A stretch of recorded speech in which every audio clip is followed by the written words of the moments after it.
माझ्या बाळाचं बोरन्हाण होतं, मग त्यासाठी नाही तर मी बिस्किटपासून ट्रेन बनवते. त्यानंतर मला सोफा सेट, तुळस हे सगळं बनवायचं होतं. पण ते बनवायला माझ्यापाशी वेळ खूप कमी होता. त्यानंतर मला मंचुरियन पण करायची होती आणि हे दोघं बघा कशी वाट पाहतात, की मी त्यांना कधी देते. तर पहिलं मी पप्पांना दिलं, कारण सकाळपासून त्यांनी काही खाल्लं नव्हतं आणि ह्या दोघांना मंचुरियन खूप आवडली आणि मला ना गोड बोलून बोलून सगळं बनवून घेतात माझ्याकडून. त्यानंतर इथं बहीण ना रांगोळी काढत होती. त्यानंतर अशा पद्धतीने मी सगळं डेकोरेशन करून घेतलं आणि माझ्या बाळाचं दुसरं बोरन्हाण खरंच खूप म्हणजे खूप छान झालं होतं.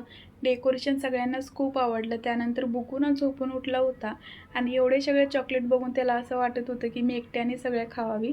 त्यानंतर मग त्याला कपडे वगैरे घातले, तयार केलं आणि सगळे लेडीज पण आल्या होत्या. त्यानंतर सगळ्यांनी त्याचं औक्षण केलं आणि मी त्याला मांडीवर घेऊन बसली होती, कारण एवढी जास्त गर्दी बघून ना तो खूप जास्त अनकम्फर्टेबल होत होता. मग सगळ्यांनी त्याला मेव्याने अंघोळ घातली आणि असं झालं होतं माझ्या पिल्लूचं बोरन्हाण. चला भेटू नेक्स्ट व्हिडिओमध्ये. बाय.